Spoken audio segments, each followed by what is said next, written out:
Are you there? Do you fancy a story again? I've just got time to squeeze it in before Mr. Stevo wants his breakfast, and I've got a busy day. But for you guys, I've got time for a story. This story today is for all of you, but especially for one important little boy who had his birthday yesterday. Hi, Matthew. How was the birthday? Loved the pond puddle cake. It looks like you had loads of fun. Now then, Samuel, you're going to think this is the story for you. It's not. You've got to wait. Listen to it, but yours is coming.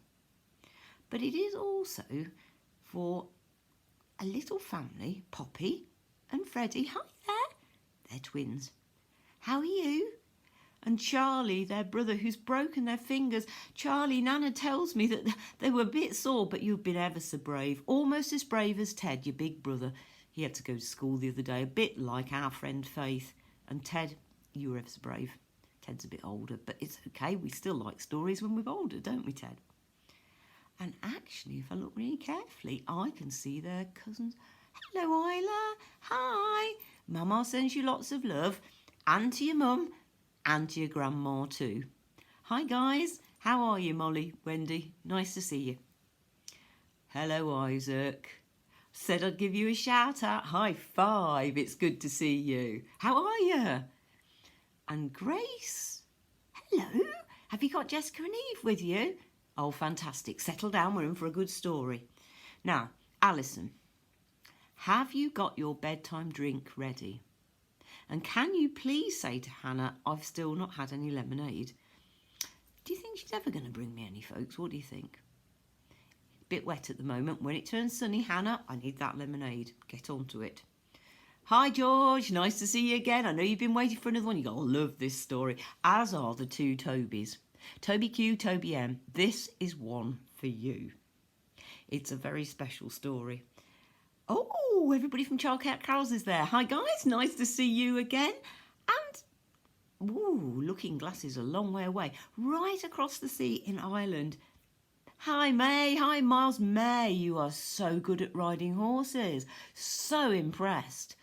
May is an expert at horses. So if we need to know anything, she's our woman. Go to. Luca.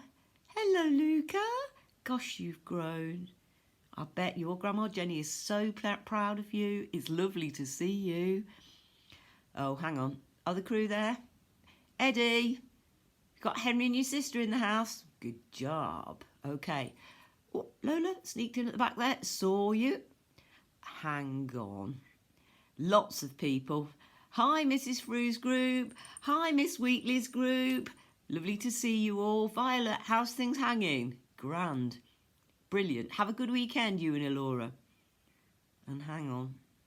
Nicholas, wake up.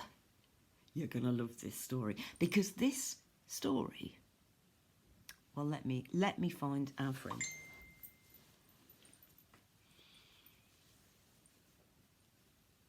Here he is. Say hello. You were in the bag today. Do you know where I found him? Yesterday morning. Asleep. With my cat, Sissy. What were you doing? Said he was cold in the bag. So he got up and Sissy gave him a cuddle. I'll send you a picture on here so you can see it. Get on with it. Yes, you're right. We really do. That's not very polite. Could you put that slightly better? Thank you. Please may we have a story now. That's much better, little horse. I know you're excited, but never forget your manners. He says, sorry. Right, you're going to go and sit with the cat? He says, he's off to sit with Sissy. See you in a bit. Look after him, Sissy. Good girl. Well done. Now, this book is very, very, very special to me because it was my big boy's favourite bedtime story. There's lots of stories in this book. It's quite a big book and it's called Benny the Breakdown Truck. And it's all about this guy, Benny, and his friends. And they all live at Smalbills garage. Now, I'm probably not going to introduce you all his friends in the stories because there's lots here. We'll just do the first one today. But here's the introduction. And we always start it this way. There's a yellow breakdown truck and Benny is his name. He works at Smalbills garage. Don't want a big Bill's garage. He works at Smalbills garage and breakdowns are his game. And at the front, the illustrator who's drawn all the pictures has introduced us to everybody. So right here, we've got Benny Breakdown Truck. And this is the guy who works at the garage. His name is Mike Mechanic. Now this rather racy little number here, this red car is an Italian called Alfa Romeo. And this one here is a very snooty car. Francis Ford Poplar III. Pleased to meet you. Now this is a very glamorous car. She's a lady. She's called Carmen Guillaume. This, keep your eye on. This is Trouble. This is Morton. And he's the naughty motorbike. We'll get to him later. Now on this page here, we've got Warren Beetle, I'm in films. And a very old lady. Hello, my dears. Doris Miner's my name. And this one at the bottom, this huge car, is in films. Hi there, I'm Imo the limo. Let's see where we go. Now our first story today is called Tall Trouble at Smalbills Garage. Benny the breakdown truck was watching Mike Mechanic at work in Smalbills Garage. There were lots of cars to be repaired and Mike rushed around trying to get them all fixed. Dear, don't forget to check my brakes, young man, said Doris Miner. And while you're at it, change my oil, said Warren Beetle, who was up on the ramps. Now, Toby will tell you, you've got to go up on the ramps sometimes to get underneath the car. There's a big hole in the ramp and the mechanic can go underneath and have a look what's happening in the engine underneath the car. You can adjust my clutch while you're at it, he said. That helps you change gear. Ugh, look at all the mess he's making, said Francis Ford Poplar as Mike searched for the right spanner and didn't find it. For once, Benny had to agree with the snooty old black car. Yeah, he said, seems to be getting worse, guys. And I think I agree with him. I happen to know that Mr. Stevenson's garage looks just the same. Alfa Romeo, the bright red sports car, was feeling impatient. Hey, hurry up, please, he said to Mike. My carburettor is killing me. I'll be right with you in a minute, said Mike, hunting around for his screwdriver. Suddenly, he tripped over the wheel brace and fell backwards over some oil cans. Look at this. Crash! Bang! Clang! Oh dear, I've got a feeling this is not going to end well. Mike's tools were scattered all over the floor. He couldn't find a thing. Oh dear, he said. How can I ever get finished now? And he sat down sadly on the oil can and stared at the mess. Francis Ford Poplar looked snootier than ever. I should not have to put up with this, he said. It's like living in a scrapyard. Not sure I like Francis Ford all that much, are you? You've given me an idea, said Benny, and he drove out of the garage and down the road to Birmingham. There he goes. Wonder what his idea is.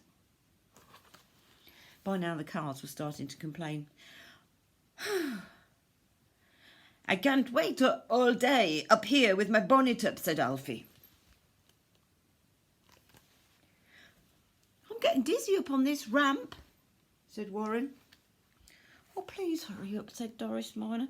I'm getting twinges in my universal joints. I know how she feels. I have twinges in my universal joints. And poor Mike didn't know what to do. He looked around the garage and he noticed that Benny was missing. He is, isn't he? Where's Benny, said Francis. Oh, I've got the wrong voice. Well, where's Benny, said Francis. Sorry about that. Here he comes now. Here he comes now. And what on earth has he got with him? Hanging from Benny's tow hook was a huge, round metal object. What's that going to be then? Shall we see? Where have you been, said Mike. I went to the scrapyard to borrow their giant magnet, said Benny. Watch this. Benny lowered the big magnet. What do you think's going to happen, guys? I think you're right. As if by magic, the tools began to roll across the floor. They jumped and they stuck to the magnet. Oh, look, said Mike. There's my screwdriver and my monkey wrench. And Benny swung the big magnet around and around in the garage until the floor was completely clear. What a great idea. When he finished, the magnet looked like an enormous hedgehog with all Mike's tools sticking to it. Top problem solving. Thanks, Benny, said Mike. Now I can see my tools and I'll be finished in no time at all. He tightened up Doris's wheel nuts. Then he reached for his screwdriver and adjusted Warren's clutch. Now look, he's okay now. Now here is working underneath. You see, I told you had to go underneath, didn't I? Safe when you've got a ramp like that because the car's not going to fall down on the person underneath, you see. Soon, Mike had fixed Alfie's carburettor and Smalbills' garage was peaceful again. That's better, said Francis, looking at all the tools sticking to the magnet. I hate living in a mess. Benny. Well now, the tools are just like you, said Benny. Because they're clean and tidy, said Francis. No, said Benny, they're all stuck up. That wasn't very polite. But it was a bit funny. I think Francis is a bit stuck up, don't you? Never mind. Sometimes we all speak differently. And it's just the way we are. It's just the way we sound. Perhaps he doesn't mean to be stuck up. We'll find out in the next story. Now then, everybody in Colville, did you enjoy that story? I've got to go, so it's only a quick one. I've got another one coming for Samuel, and there's loads more in this book to go. Send me a message if you've enjoyed it, and we'll do the other stories fairly soon.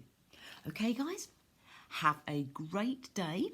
And I will see you soon. Just a minute, I'll get Little Horse to say goodbye. Come on. Oh, he's all snuggly warm because he's been snuggling next to the cat. And a little bit sleepy. He said he didn't go to bed last night when...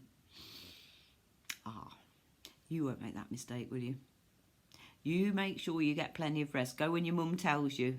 What?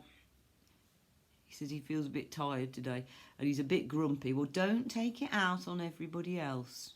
You take yourself off if you're a bit grumpy. We don't want any arguments, do we? He says, okay. He says, hang loose, everybody. You going to turn it off? No, you don't want to say it. Right, it's my turn. Okay, bye, guys. Bye, guys. See you later.